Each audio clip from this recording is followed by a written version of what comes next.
ଆସିଲାଣି ଶୀତ ଏବଂ ତା ସହିତ ଏହି ଋତୁରେ ଖାଉଥିବା ପନିପରିବା ମଧ୍ୟ ବହୁତ ସୁନ୍ଦର।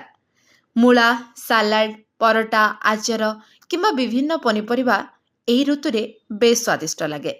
ଏହି ଋତୁରେ ଏହାର ଚାହିଦା ବହୁତ ବୃଦ୍ଧି ପାଏ କାରଣ ଏହା କେବଳ ସ୍ୱାଦ ବୃଦ୍ଧି କରେନି ବରଂ ଶରୀରକୁ ଅନେକ ରୋଗରୁ ରକ୍ଷା କରେ। ଏହି ଋତୁରେ ଏହି ପରିବାଗୁଡ଼ିକ ଭିତରେ fibre, vitamin C, potassium, folate ଏବଂ ଆଣ୍ଟିଅକ୍ସିଡେଣ୍ଟ ଭଳି ଉପାଦାନ ରହିଥାଏ, ଯାହା ଆମ ଶରୀରକୁ ଭିତରୁ ସଫା ଏବଂ ମଜବୁତ କରିବାରେ ସହାୟକ ହୁଏ। ତ ଚାଲନ୍ତୁ ଦର୍ଶକ ବନ୍ଧୁ, ଆଜି ଜାଣିବା ମୂଳା ଖାଇଲେ କ'ଣ ହେବ। ମୂଳା ଖାଇଲେ ଆପଣଙ୍କର ପାଚନ ପ୍ରକ୍ରିୟା ଖୁବ ସରଳ ହେଇଯିବ। ମୂଳାରେ ପ୍ରଚୁର ପରିମାଣରେ ଫାଇବର ରହିଥାଏ, ଯାହା ସୁସ୍ଥ ପାଚନ ପ୍ରଣାଳୀକୁ ବଜାୟ ରଖିବାରେ ସାହାଯ୍ୟ କରିପାରେ।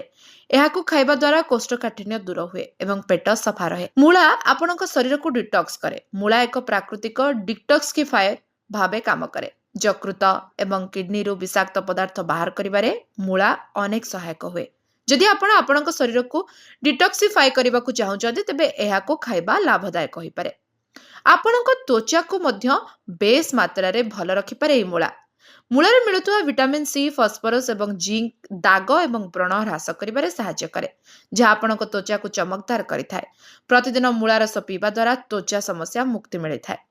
ରୋଗ ପ୍ରତିରୋଧକ ଶକ୍ତି। ଏହି ମୂଳା ଆପଣଙ୍କ ଶରୀରର ରୋଗ ପ୍ରତିରୋଧକ ଶକ୍ତିକୁ ବେଶ ଢେର ଗୁଣା ବଢାଇ ଦିଏ। ମୂଳା ଭିଟାମିନ୍ ସି ଏବଂ ଆଣ୍ଟିଅକ୍ସିଡେଣ୍ଟରେ ଭରପୁର। ଏହାକୁ ଖାଇବା ଦ୍ୱାରା ରୋଗ ପ୍ରତିରୋଧକ ଶକ୍ତି ବୃଦ୍ଧିକାରୀ ଭାବରେ ଏହା କାମ କରେ ଏବଂ ଶରୀରକୁ ଥଣ୍ଡା ଏବଂ କାଶ ଭଳି ଋତୁକାଳୀନ ରୋଗରୁ ମଧ୍ୟ ଏହି ମୂଳା ରକ୍ଷା କରିପାରେ। Bureau report, live life Odia.